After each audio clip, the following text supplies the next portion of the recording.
স্বাগত গ্লোবাল টাইমে। বিশ্বের নানা প্রান্তের খবর নিয়ে আপনাদের সাথে আছি আমি সোহাগ বক্স। দেখছিলেন শিরোনামগুলো, এবার বিস্তারিত। কে আগে যুদ্ধবিরতির আহ্বান জানিয়েছে, ভারত নাকি পাকিস্তান? এ নিয়ে যখন পাল্টাপাল্টি দোষারোপ চলছে, অন্যদিকে নিহত সেনাদের পরিবারে তখন চলছে শোকের মাতম। বিদেশি হস্তক্ষেপে যুদ্ধবিরতি করায় বিরোধীদের তোপের মুখে পড়েছে নরেন্দ্র মোদী সরকারও। আর এদিকে সেনাদের সাফল্য উদযাপন করছে পাকিস্তানের নাগরিকরা। পাকিস্তানের সেনাদের হামলায় নিহত ভারতের পরিবারগুলোতে চলছে শোকের মাতম। উভয় দেশের বৈরিতায় প্রিয় সন্তানকে হারিয়ে কান্না থামছে না সদ্য সেনাবাহিনীতে যোগ দেওয়া সুনীলের মায়ের। রোববার নিজ গ্রামে গান সেলুটে এই ভারতীয় সেনাকে বিদায় জানানো হয়। মার্কিন মধ্যস্থতায় ভারত পাকিস্তান যুদ্ধবিরতিতে শান্তি ফিরে এলেও বিতর্ক চলছে কে আগে যুদ্ধবিরতির অনুরোধ জানিয়েছে। এমন আবহে পাকিস্তান সেনাবাহিনী দাবি করেছে যুদ্ধবিরতির প্রস্তাব তারা নয়, ভারতই দিয়েছে। পাকিস্তান আরও জবাব প্রস্তুত রেখেছিল বলেও জানান আইএসপিআর এর মহাপরিচালক। কাশ্মীর ইস্যুতে বরাবর বিদেশি হস্তক্ষেপের বিরোধী দিল্লি, তবে এবার হঠাৎ করে ট্রাম্পের ঘোষণায় থমকে যায় ভারতীয়রা। এমন অবস্থায় মধ্যস্থতার দাবি ঘিরে নরেন্দ্র মোদী সরকারকে প্রশ্নবাণে বিদ্ধ করছেন ভারতের বিরোধী দলগুলো। এদিকে ভারতের মাটিতে পাকিস্তানের শেষ হামলার পর যুদ্ধবিরতির খবরে উচ্ছ্বাসে মেতেছে পাকিস্তানিরা। সেনাদের ফুল দিয়ে বরণ করছেন সাধারণ মানুষ। মাসুদ রানা, নিউজ 24। পাকিস্তানের অভিযানে ২৬টি ভারতীয় সামরিক স্থাপনায় আঘাতের তথ্য দিয়েছে ইসলামাবাদ। রোববার এক প্রেস কনফারেন্সে পাকিস্তানের আন্তঃবাহিনী জনসংযোগ পরিদপ্তরের প্রধান লেফটেন্যান্ট জেনারেল আহমেদ শরীফ চৌধুরী এইসব তথ্য জানান। তিনি আরও বলেন, কাশ্মীর সমস্যাই হলো ভারত ও পাকিস্তানের মধ্যে বিরোধের মূল কেন্দ্রবিন্দু। যতদিন না জাতিসংঘের নিরাপত্তা পরিষদের প্রস্তাব এবং কাশ্মীরি জনগণের আকাঙ্ক্ষা অনুযায়ী এই সমস্যার সমাধান হচ্ছে, ততদিন এই অঞ্চলে স্থায়ী শান্তি প্রতিষ্ঠা সম্ভব নয়। অন্যদিকে রোববার ভারতীয় বিমান বাহিনী জানিয়েছে, অপারেশন সিঁদুরে অংশগ্রহণকারী তাদের সব পাইলট নিরাপদে ফিরে এসেছেন। তবে তাদের কোনো বিমান ধ্বংস হয়েছে কিনা সে বিষয়ে সরাসরি মন্তব্য করেননি তারা। যুদ্ধবিরতির পর আজ সোমবার প্রথমবারের মতো আলোচনায় বসতে চলেছে ভারত এবং পাকিস্তান।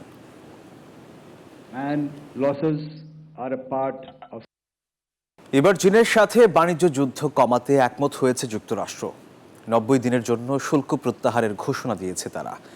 যুক্তরাষ্ট্র ও চীনের বাণিজ্য আলোচনায় অগ্রগতির খবরে চাঙ্গা বৈশ্বিক শেয়ার বাজার।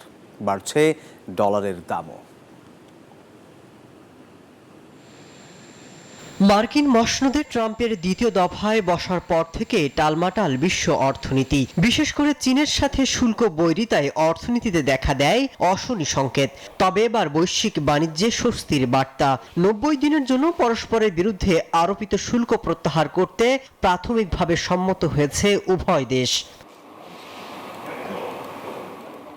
সুইজারল্যান্ডের জেনেভায় আলোচনার পর সংবাদ সম্মেলনে এ তথ্য জানান মার্কিন অর্থমন্ত্রী। বলেন, এর আওতায় দেশ দুটি পারস্পরিক শুল্ক ১১৫% কমাবে। আমরা সিদ্ধান্তে এসেছি, আমাদের অভিন্ন স্বার্থ রয়েছে। দুই পক্ষের প্রতিনিধি দলই একমত হয়েছে, কেউই সম্পর্ক ছিন্ন করতে চায় না। শুল্ক কমানোর চুক্তির ঘোষণায় বিশ্ববাজারে চাঙ্গা ভাব। হংকংয়ের প্রধান সূচক ৩% বেড়েছে। S&Pর স্টক ফিউচারের উত্থান হয়েছে। ডলারের দামও ঊর্ধ্বমুখী। বিশ্লেষকরা বলছেন, উভয় দেশের এই ঘোষণায় বিশ্ব বাণিজ্যে দেখা দিয়েছে আশার আলো।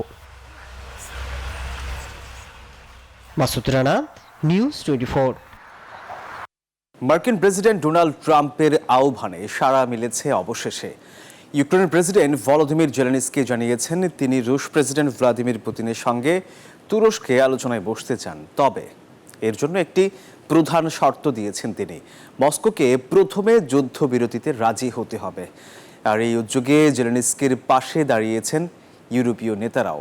অন্যদিকে মস্কোর সাধারণ মানুষও ইউক্রেনে শান্তি ফিরে আসার ব্যাপারে আশাবাদী। মার্কিন আহ্বানে অবশেষে মিলল সাড়া। যুদ্ধবিধ্বস্ত ইউক্রেনের ভাগ্য নতুন মোড় নিতে পারে। তুরস্কের রুশ প্রেসিডেন্ট ভ্লাদিমির পুতিনের মুখোমুখি হতে প্রস্তুত ইউক্রেনীয় প্রেসিডেন্ট ভলোদিমির জেলেনস্কি। তবে তিনি আবারও শর্ত দিয়েছেন, আলোচনা শুরু করার আগে মস্কোকে অবশ্যই যুদ্ধবিরতিতে রাজি হতে হবে। জেলেনস্কির এই শর্তকে সমর্থন জানিয়েছেন ইউরোপীয় নেতারাও। তাদেরও জোরালো দাবি, আগে নিঃশর্ত যুদ্ধবিরতি কার্যকর করতে হবে, তারপরেই শান্তি আলোচনা সম্ভব। ফরাসি প্রেসিডেন্ট ইমানুয়েল ম্যাক্রো পরিষ্কার বলেছেন, অস্ত্রবিরতি ছাড়া কোনো আলোচনাই হতে পারে না। পোল্যান্ডের প্রধানমন্ত্রী ডোনাল্ড টাস্ক জানিয়েছেন, বিশ্ব একটি তাৎক্ষণিক ও নিঃশর্ত যুদ্ধবিরতির সর্বসম্মত সিদ্ধান্তের জন্য অপেক্ষা করছে। অন্যদিকে রাশিয়ার সাধারণ মানুষও অধীর আগ্রহে তাকিয়ে আছে দুই দেশের মধ্যে একটি স্থায়ী শান্তি চুক্তির দিকে। তাদের বিশ্বাস, এবার হয়তো সত্যি শান্তি ফিরবে। আমি চাই রাশিয়া আর ইউক্রেনের মধ্যে সরাসরি কথা হোক। সবাই তো শান্তি চায়, আর আমার মনে হয় সেই সুযোগ এখনো আছে। জেলেনস্কি যদি আমাদের সব শর্ত মেনে নেন, তাহলে ঈশ্বরের কৃপায় শান্তি আসবেই। রাশিয়ার পক্ষ থেকে আগামী বৃহস্পতিবার তুরস্কের ইস্তানবুলে এই আলোচনা শুরুর প্রস্তাব দেওয়া হয়েছে। গুরুত্বপূর্ণ এই বৈঠক দীর্ঘ প্রতীক্ষিত শান্তি ফেরাতে পারবে কিনা সেদিকেই এখন সবার নজর। নিবির আমিন, নিউজ 24। গাজায় নতুন করে ইসরায়েলি হামলায় আবারও প্রাণহানি। 24 ঘন্টায় 8 শিশু সহ আরও অন্তত 26 জনের মৃত্যু হলো। অন্যদিকে মার্কিন প্রেসিডেন্ট ডোনাল্ড ট্রাম্পের আসন্ন মধ্যপ্রাচ্য সফর ঘিরে ফিলিস্তিনকে রাষ্ট্র হিসেবে স্বীকৃতির সম্ভাবনা নিয়ে চলছে জোর আলোচনা। এর মধ্যে এক মার্কিন ইসরায়েলি জিম্মিকে মুক্তি দেওয়ার ইঙ্গিত দিয়েছে হামাস। ইসরায়েলি হামলায় আবারও রক্তস্নাত গাজা। রোববার নতুন হামলায় মৃত্যু হলো আরও বেশ কয়েকজন ফিলিস্তিনির। এই নিয়ে গত অক্টোবর থেকে শুরু হওয়া সংঘাতে মোট প্রাণহানি 52,800 ছাড়ালো, যাদের বেশিরভাগই নারী ও শিশু। এরই মধ্যে মঙ্গলবার মধ্যপ্রাচ্য সফরে আসছেন মার্কিন প্রেসিডেন্ট ডোনাল্ড ট্রাম্প। কূটনৈতিক সূত্রের খবর, সৌদি আরব, আরব আমিরাত ও কাতার সফরের সময় তিনি হামাসবিহীন ফিলিস্তিন রাষ্ট্রকে স্বীকৃতি দেওয়ার ঘোষণা দিতে পারেন। বিশেষত রিয়াদের শীর্ষ সম্মেলনে আসতে পারে এই ঘোষণা। এদিকে গাজায় যুদ্ধবিরতির চেষ্টার অংশ হিসেবে হামাস জানিয়েছে, তারা এডান আলেকজান্ডার নামে এক মার্কিন ইসরায়েলি জিম্মিকে মুক্তি দেবে। কাতারে মার্কিনীদের সাথে আলোচনার পর ট্রাম্পের সফরের আগে এটি তাদের শুভেচ্ছার নিদর্শন বলে জানিয়েছে হামাস। আর ভ্যাটিকান থেকে পোপ লিও বিশ্ব নেতাদের প্রতি আর যুদ্ধ নয় এই জোরালো বার্তা দিয়েছেন। গাজায় যুদ্ধবিরতি, ইউক্রেনের স্থায়ী শান্তি এবং ভারত পাকিস্তানের সাম্প্রতিক চুক্তিকে স্বাগত জানিয়েছেন তিনি। Desk report, news 24। শেষ হয়েছে ইরান ও যুক্তরাষ্ট্রের মধ্যকার চতুর্থ দফার পরোক্ষ পারমাণবিক আলোচনায় দুই পক্ষই কিছু অগ্রগতি ও পারস্পরিক বোঝাপড়ার ইঙ্গিত দিয়েছে। তবে মূল ইস্যু হিসেবে ইরানের ইউরেনিয়াম সমৃদ্ধকরণ কর্মসূচি এখনও বিতর্কের কেন্দ্রবিন্দুতে রয়েছে। যুক্তরাষ্ট্রের দাবি, ইরানের ইউরেনিয়াম সমৃদ্ধকরণ সম্পূর্ণভাবে বন্ধ এবং পরমাণু স্থাপনাগুলো সম্পূর্ণভাবে নিষ্ক্রিয় করা। আর ইরান এসব দাবি সরাসরি প্রত্যাখ্যান করে জানিয়েছে, শান্তিপূর্ণ উদ্দেশ্যে ইউরেনিয়াম সমৃদ্ধকরণ তাদের অধিকার এবং সেটি তারা ছাড়বে না। 11 মে রোববার 3 ঘন্টা স্থায়ী আলোচনার পর দুপক্ষই জানিয়েছে আলোচনার অগ্রগতি হলেও শিগগিরই আবার বসতে হবে। তবে তেহরান এখনো তাদের ইউরেনিয়াম সমৃদ্ধকরণ কর্মসূচি চালিয়ে যাওয়ার ব্যাপারে অনড় রয়েছে। ইরানের মুখপাত্র ইসমাইল বাঘাই বলেন, আলোচনার মাধ্যমে উভয় পক্ষ পরস্পরের অবস্থান আরো ভালোভাবে বুঝতে পেরেছে। ইরানের পররাষ্ট্রমন্ত্রী আব্বাস আরাগচি আলোচনাকে অগ্রসর হিসেবে উল্লেখ করে বলেন, এখন প্রস্তাবগুলো আরো সুনির্দিষ্ট হচ্ছে, যদিও বিষয়গুলোর জটিলতা বেড়েছে। যুক্তরাষ্ট্রের পক্ষ থেকেও আশাবাদ প্রকাশ করা হয়েছে। ওমানের পররাষ্ট্রমন্ত্রী বদর আল বুসাইদি বলেন, আলোচনাগুলো কঠিন হলেও পরস্পরের অবস্থান বুঝতে সহায়ক হয়েছে। এছাড়া প্রকাশ্যে কঠোর অবস্থান নিলেও যুক্তরাষ্ট্র আলোচনায় কিছু নমনীয়তা দেখাচ্ছে বলেও জানিয়েছে ইরানি সূত্র। তবে দুপক্ষের লাল দাগ এখনো একই জায়গায় রয়েছে। যুক্তরাষ্ট্রের মূল দাবি ইরানের ইউরেনিয়াম সমৃদ্ধকরণ সম্পূর্ণভাবে বন্ধ এবং পরমাণু স্থাপনাগুলো সম্পূর্ণভাবে নিষ্ক্রিয় করা। অন্যদিকে ইরান এসব দাবি সরাসরি প্রত্যাখ্যান করে বলেছে শান্তিপূর্ণ উদ্দেশ্যে ইউরেনিয়াম সমৃদ্ধকরণ তাদের অধিকার এবং সেটি তারা ছাড়বে না। এই মতপার্থক্যই ভবিষ্যতের আলোচনার ক্ষেত্রে বড় চ্যালেঞ্জ হয়ে উঠতে পারে মত বিশ্লেষকদের। চন্দ্রা, নিউজ 24। চীনের প্রথম হাইড্রোজেন ভ্রমণ সক্ষম যন্ত্রের পরীক্ষামূলক বাণিজ্যিক কার্যক্রম চালু হয়েছে। এটি মেইজিন শহরের রেলওয়ে স্টেশনে বগি সরানোর কাজে ব্যবহৃত হবে। শনিবার গুইঝু প্রদেশের লিউপানশুই শহরে পরীক্ষামূলকভাবে কার্যক্রমটি 60 কিলোগ্রাম হাইড্রোজেন চার্জ দিয়ে 140 থেকে 150 কিলোমিটার চলতে সক্ষম। সেই সাথে ভ্রমণ যন্ত্রটি পরিবহন ক্ষমতা 4500 টনেরও বেশি।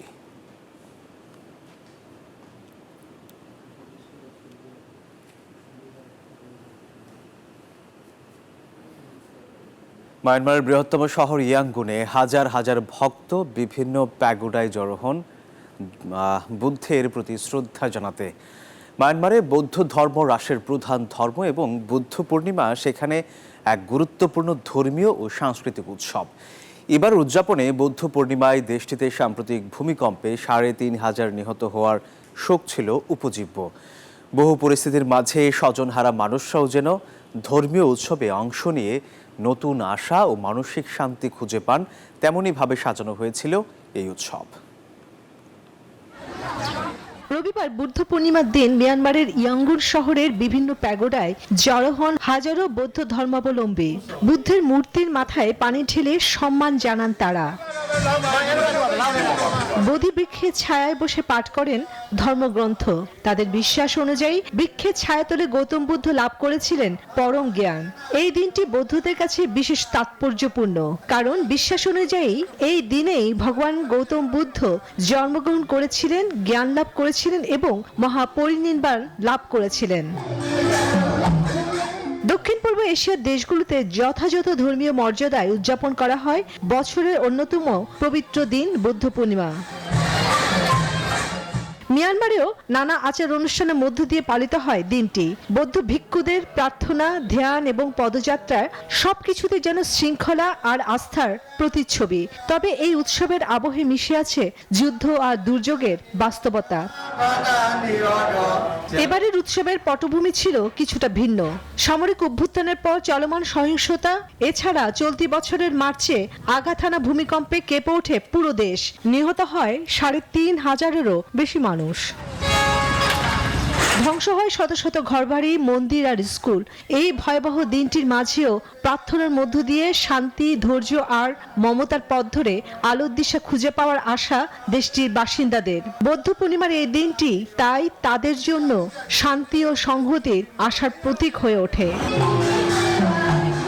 চন্দ্রা, নিউজ 24। দর্শক, এই ছিল গ্লোবাল টাইমের এখনকার আয়োজনে। ধন্যবাদ সবাইকে।